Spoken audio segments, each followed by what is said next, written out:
Hey y'all, happy Friday. So I want to look at a couple of different things today, and this is something that's been on my mind in my spirit for quite a while, but I wasn't sure where it was going to fit in. Turns out it fits in great with this passage from Proverbs.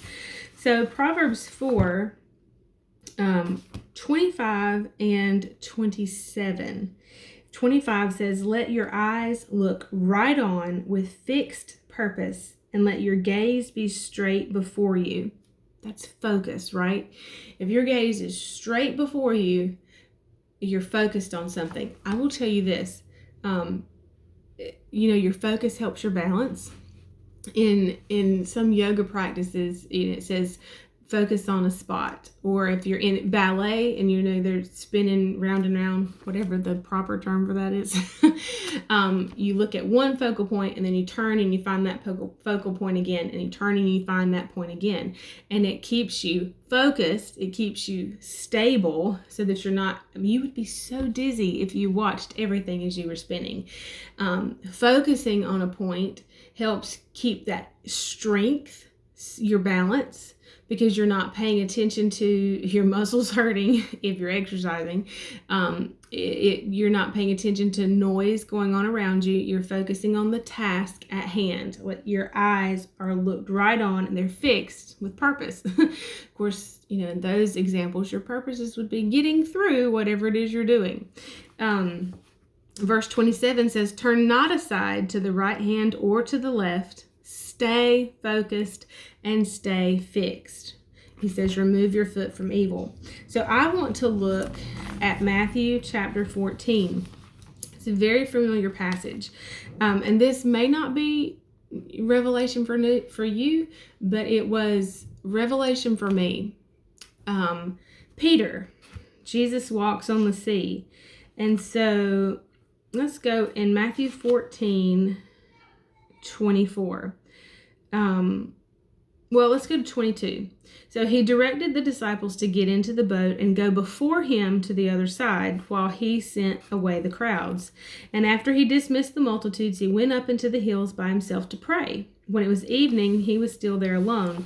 But the boat was by this time out on the sea, many furlongs distant from the land.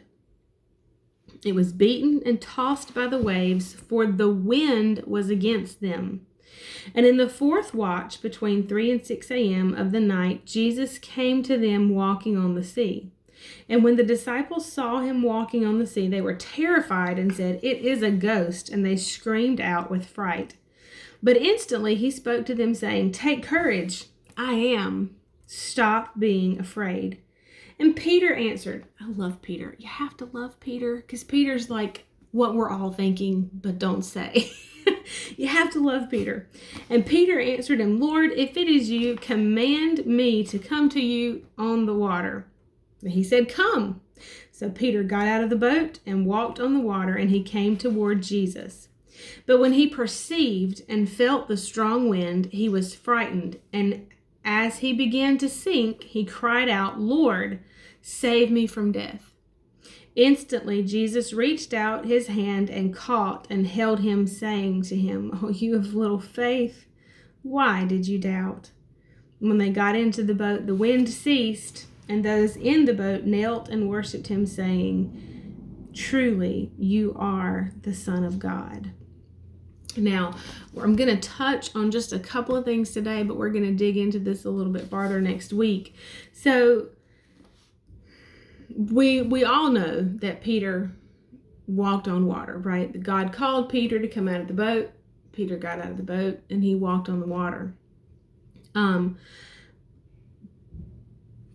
We also know, we've been taught that when he perceived,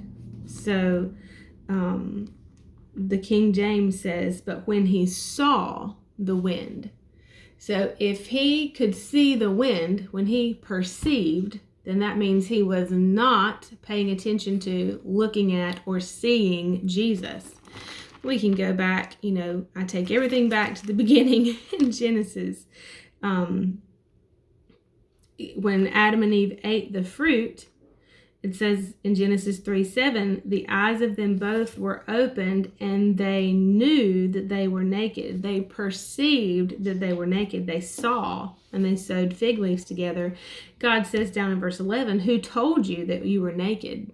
Have you eaten of the tree which I commanded you should not eat? So you're getting your information from somebody other than me, God says. And so when Peter sees the waves instead of seeing Jesus, he begins to sink. And we are going to take this apart a little bit next week, and I'm really excited about that. You're probably going, how in the world does that tie into Proverbs and Psalm 1? But I promise we're going to tie it together. I'll see you then. Bye, y'all.